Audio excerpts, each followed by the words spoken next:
In any other line of work, if you are given a task that isn't specifically within your remit, say it's well above your pay grade or well below, and the experience is either challenging or demeaning, you might react in the following way. You might tut angrily. You might exhale a lot and wear a put-upon sarcastic smile. In wrestling, if you're asked to lose and you don't feel like it, you act effectively the same way. This phenomenon is known as boo-boo face. And the following were all guilty of it, maybe. So I'm Gareth, this is What Culture Wrestling, and here are 10 wrestlers who couldn't hide their anger at doing a job. Number 10, Jonathan Gresham, Ring of Honor Death Before Dishonor 2022. If you're Jonathan Gresham, you have a right to be a bit pissed off. That doesn't justify the expression he wore at Death Before Dishonor, but it does explain things. As mentioned in the intro, this sarcastic, detached body language is involuntary. The affronted person could do some breathing exercises when they feel a rage roiling within. It can be managed,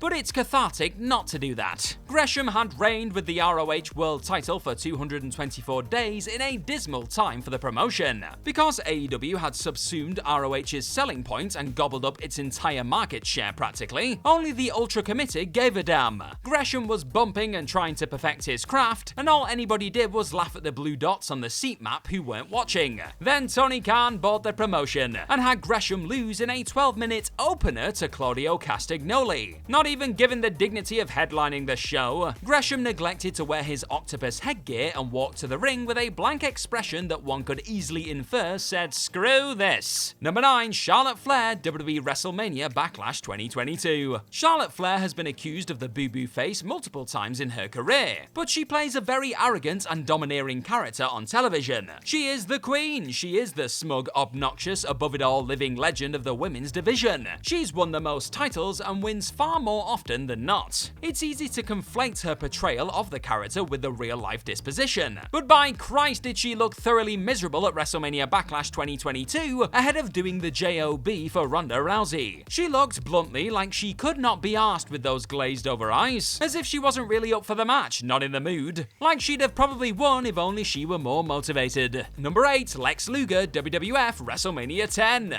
Lex Luger was given the mega push in 1993 and it did not pan out. Newer fans think Roman Reigns. Roman was the next John Cena when the other side of the fanbase had endured and grown to despise the original John Cena for a decade. Luger, with his Patriot gimmick, was the next Hulk Hogan when fans at the time had already grown tired of Hogan and his increasingly corny ways. At least Hogan could still make them believe he was in dire trouble simply by shaking sweat from his head like a recently bathed golden retriever. Luger celebrated a tedious and overlong countout win over Yokozuna like he'd just won the Winged Eagle. Fans audibly preferred Bret Hart too, who they loved for his perfecting the craft, and the decision was made to make him the guy. He was coronated at WrestleMania 10, but not before Luger was given his storyline shot resulting from the Royal Rumble 1994 double elimination finish. Now Luger did have one of those faces, it must be said. He just looked like he wanted to get his night over with, when a newly crowned champion should never want it to end. Number 7, Jon Moxley AEW Full Gear 2022. It should be stated that there is no way of knowing with 100% certainty that the performers in this list were doing boo-boo face at all. It's a big accusation, and they are hardly going to admit it after the fact, are they? Every entry here can only be inference, and a wrestler can give themselves a certain plausible deniability. They aren't doing boo-boo face, they're just putting on a mean mug with which to intimidate their opponent. Case in point, probably, you never can tell for sure, Jon Moxley at Full Gear 2022.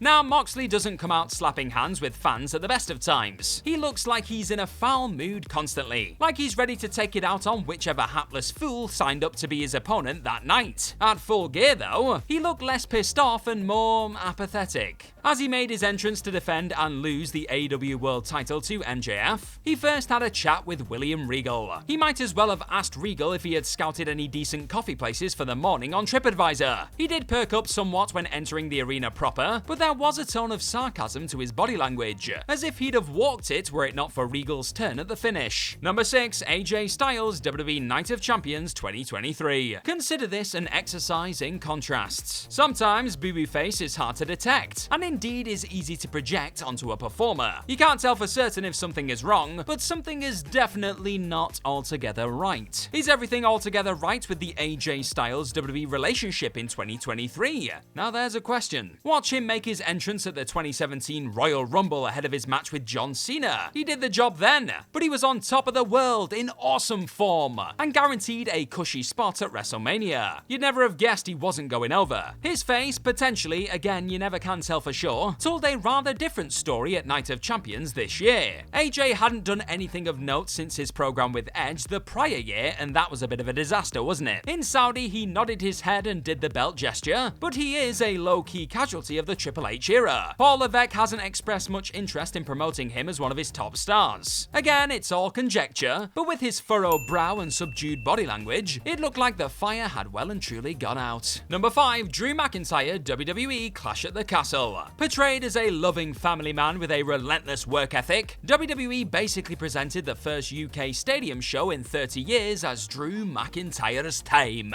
WWE neglected to take into account the rule of 3 that dominates fiction though. Drew had his moment stolen at WrestleMania 36 when he defeated Brock Lesnar at a cursed Mania show that played out in front of no spectators. A year later, he failed to recapture the WWE Championship in a losing effort against Bobby Lashley. Despite the rise of Cody Rhodes, that rule of 3 bed itself into the consciousness of WWE fans. That, combined with the hometown feel-good story, I say hometown, he is Scottish, don't forget, didn't so much indicate as signpost the outcome. It didn't happen, and while this may be a case of confirmation bias, Drew cast a sullen figure. Poor old Drew, eh? Number 4, James Storm, Impact Wrestling, November 15, 2012. Eric Bischoff promulgated this one on his 83 Weeks podcast. According to Bish, James Storm's boo-boo face was so frequent and so obvious that it became a running joke within the company. If he was to win, and Bischoff is a tedious bad faith actor, but this is a cracking turn of phrase, Storm would sprint to the ring as if he were on fire. He was otherwise the master of the boo-boo face. Now, Storm played a gruff figure at the best of times. He actually wore the would rather be anybody else face when he was scheduled to go over. On other occasions, he drank beers and slapped hands on the way to the ring like he was every babyface in the 1980s with coiffed hair. Ahead of one of several matches with former beer money partner Bobby Roode in 2012, he lived down to his reputation. Seemingly in no mood to do the job, he might have simply been setting the tone of a grudge match he took with the utmost seriousness, but he looked equally agitated. Sorry about your damn loss. Number 3, Tori WWF WrestleMania 15. Sable was the heel technically in her storyline with Tori heading into WrestleMania 15. It was a bit weird, but it was Vince Russo's creative, so you get what you get. Basically, Tori had arrived as a stalker figure with no awareness nor respect of her hero's boundaries. Sable had made it expressly clear that she wanted no part of the advances made towards her. Tori, obsessed, did not listen until Sable gave her a Sable Bomb, setting up the women's title match at the Big Show.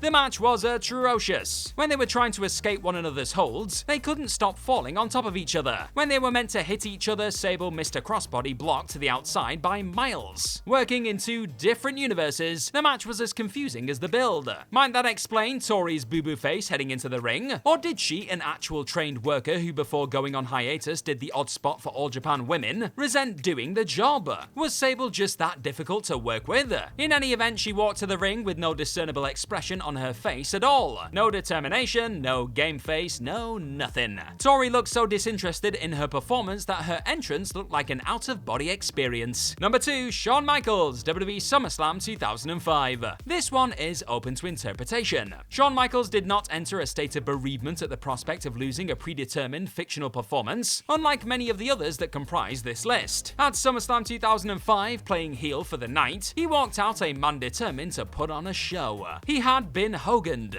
Although Michaels was originally set to lose a trilogy 1-2, that didn't work for the Hulkster brother. He'd much preferred to simply win 1-0. Michaels was irritated by this, but he channeled his frustrations effectively. He reverted to the obnoxious loudmouth of old and made Hogan look like a right idiot. He exposed how dated and silly Hogan's stuff looked by bumping like a dad in a play fight with his toddler. The mask did slip during the entrance, however, when Michaels performed a shoveling gesture during Hogan's entrance. Was Michaels foreshadowing the stunt he was about to pull? He did it the second that the biggest USA flag you've ever seen unfurled behind Hogan, which would indicate that Shawn was mad at Hogan flexing his star power. Number 1, Alundra Blaze WWF Superstars, December 2nd, 1995. This is a slight departure from the theme of the list, but is included because it has to be seen to be believed. This is more wrestler who couldn't hide their anger at doing their job. On the episode of WWF Superstars taped on November 21st, 1995, Alundra Alundra Blaze defended the WWF Women's title against Lioness Asuka. If you were a gambler, you'd have put the house on Blaze doing the job. Alundra makes her entrance and holds up the belt. She then looks backwards towards Gorilla, perhaps making sure that she definitely hits her cue, but looks so thoroughly despondent that she's almost asking if she has to make her entrance. The match is generic, and shockingly Blaze actually wins with a bridging suplex. She looks crushed at the notion of defeating a fierce competitor cleanly. You cannot believe she's won, frankly, watching it back. She looks like she's been on hold with customer service for 40 minutes. This was her last match with the WWF. She was released from her contract with the WWF citing budget cuts in December, and judging from this performance, she must have sensed something was up.